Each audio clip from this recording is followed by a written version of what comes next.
we're here for our session, our podcast session, our National Review podcast session of Money in Politics. I'm Larry Kudlow of CNBC and National Review, and I'm here as always with former Governor Tim Pawlenty, the CEO of the Financial Services Roundtable. Governor, good day to you. I want to begin with this question and point. Here we are with this tragic, incredible Russian down of the Malaysian airliners through their weaponry given to the Ukraine terrorists. I want to put the heat on Russia right away. I don't want to wait for sanctions. I don't want to wait for dithering from the president or from Europe. We have something in the Treasury Department called the Exchange Stabilization Fund, tens and tens and tens of billions of dollars for currencies. Why don't we just sell the ruble and create a downdraft of the ruble? Money would flee the ruble. The Russian economy would be badly hurt. And by the way, a weak ruble and a strong dollar would lower oil prices significantly, helping the rest of the world and damaging Russia. Why not go there? Direct hit on the ruble. I think we should do everything we can within reason, Larry, to try to put pressure on Russia. And I think your idea is one that I haven't heard of before, but it sounds very, very interesting. And it could be very compelling and persuasive against somebody, namely Vladimir Putin, who only understands power. And by the way, Joe Biden revealed something recently that I thought was very, very telling about Putin. He said when he had a meeting with him in Putin's private office in Moscow, he was playing on the words of George Bush, and Biden said to Putin, "I'm looking into your eyes, and I don't see that you have a soul." And Putin said, "Now we understand each other." And what a chilling comment. So you're dealing with somebody who views, I think, has no, moral or normative bearings, and will cheat, lie, steal, and really only understands pressure. And he's running a kleptocracy. I think lines between his government and his thuggery, really just becoming a kleptocracy, is now naked for all to see. And we can't let him get away with this. I mean, this is a gigantic step in his war against us. He's waging proxy war, not only in the Ukraine, but in Iran and probably Syria too, and probably elsewhere.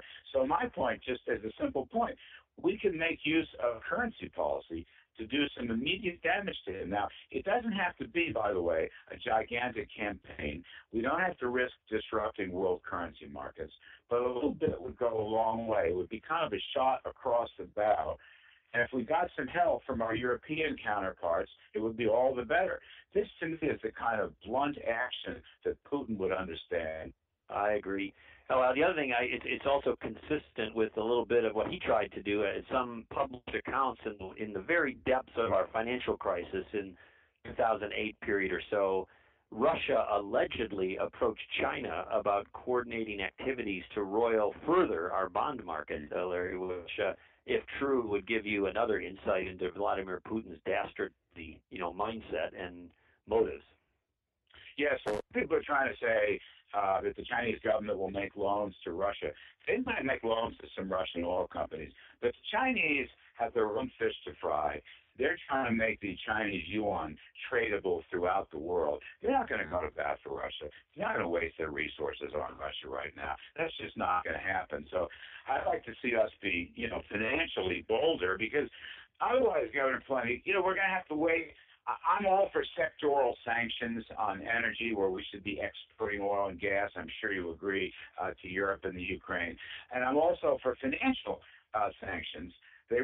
Russia raises most of its money in London, as you may know. They raise some money in New York. We could sanction the oligarchs from coming into town, but that's taking so long, and the clock is ticking, and nothing is getting resolved right now. We're sort of arguing over black boxes, which to me is an argument the Russians can keep going on forever, getting any adverse economic consequences. I like your idea, Larry Kudlow. I think it should be explored. So, and again, bullies respect strength. They don't respect weakness. We are dealing with a world-class bully in Putin, and we've got to match, steel on steel with him, or he'll never back down. Yeah, also on the same one, I'm kind of on the workout today, but I don't know what it is. I wrote a column citing Ronald Reagan, who always argued the linkage between the domestic American economy and our standing overseas. And to me, part of the problem here is that we are weak at home. We're weak politically at home. We are weak economically at home. We have a weak president. And therefore, we have weakness overseas. In other words, to be short, Putin does not fear us. Indeed, I think many of our enemies don't fear us. And I'm worried even that our allies don't respect us. Well, when you watch President Obama drawing a red line with Syria and then not really enforcing it, when you see that he makes comments about leading from behind as the events unfolded in Libya, when you see that he, notwithstanding residual forces in nearly every place where we've had a major war in the modern history of the country, and he refuses to leave residual forces in Iraq or Afghanistan. If you look at his willingness to deal with the territorial incursions of China in the South China Sea and elsewhere in that region, I think if you look around that pattern, if you're an adversary of the United States, you don't really believe that he's going to drop the hammer on you. So you're going to keep pushing and pushing, and I think that's what we're seeing, Larry. And it's a function of a lot of things, but one of the things it's a function of is you got to have somebody who's got the resolve to stand up to some of these characters, but a position of strength. And your point is well taken, which is, you can't have security without prosperity, and the way that you fund security is to have prosperity. That's the key point. That is absolutely the key point. That's the point that Reagan made. That's the point Reagan took with him to Reykjavik when he first met with Gorbachev. How about the other big, international story with respect to Israel and Gaza? You see, Governor Pawlenty, that it's almost like the world is now, again, congregating around Hamas and blaming Israel for attacking civilians and collateral damage. And yet, some great stuff has been written, a good piece in the Journal editorial page today and so forth. These Hamas civilians are missile shields.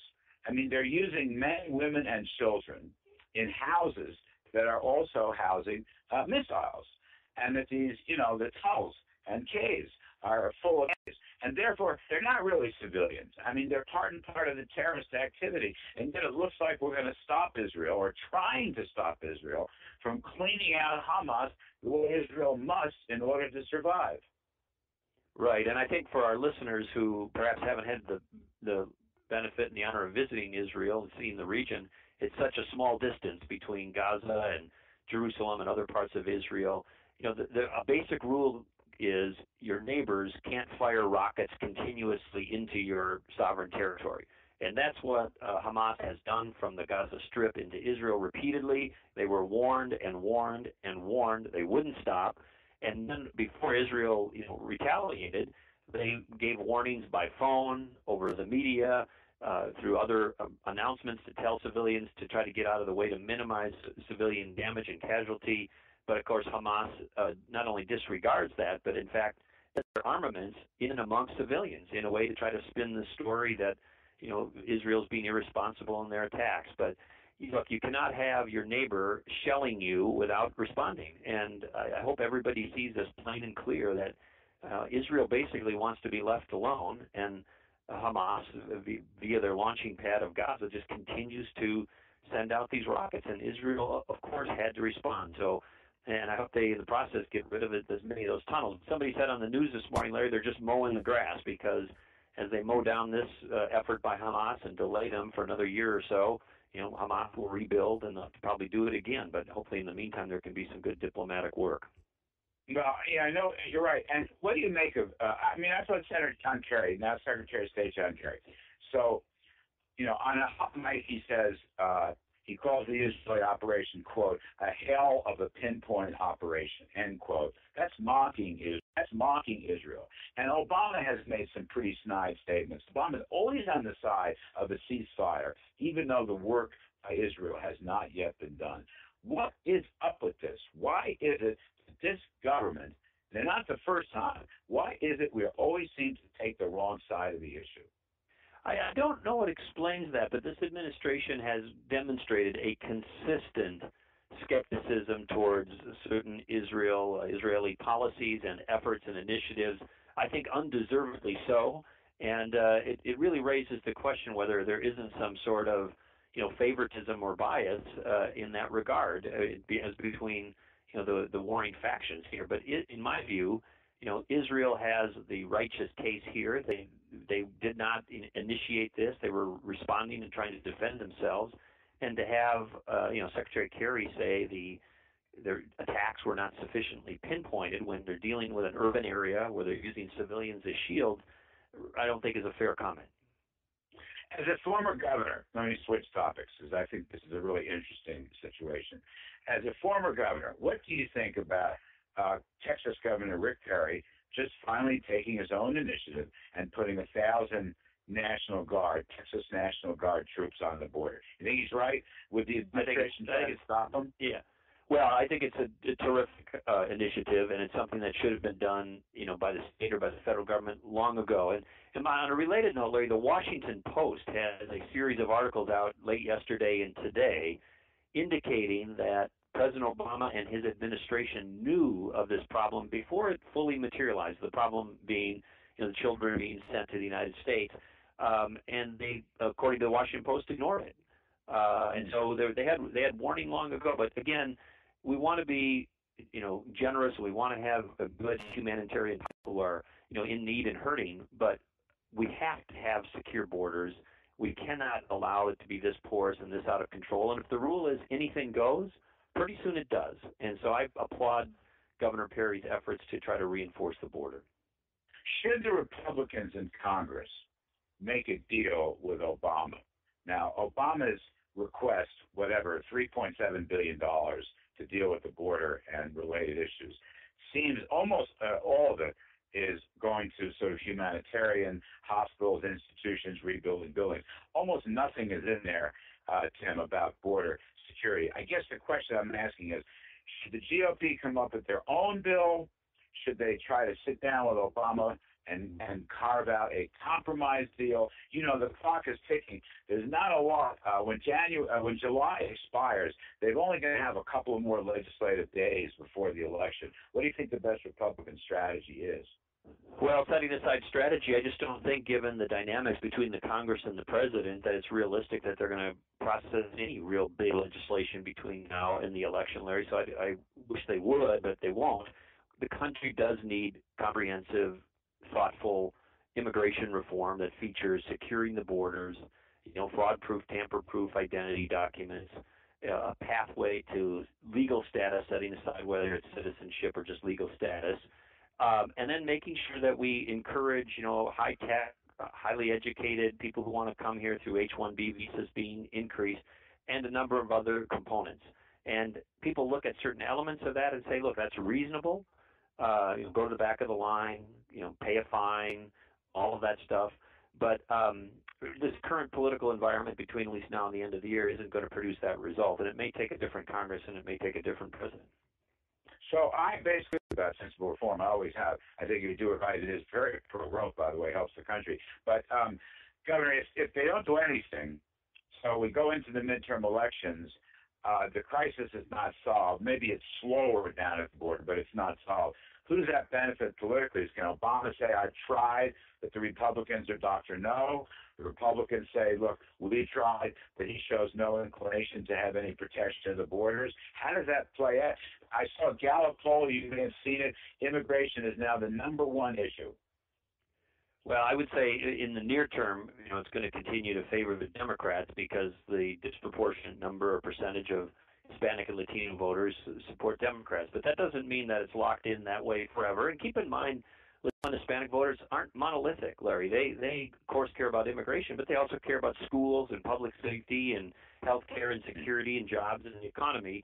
But it's a body language issue, political body language issue. So the Republicans do need to address this issue. I don't think they're going to do it between now and the end of the year, and both sides are going to wait the outcome of the election and try to see what the landscape looks after that.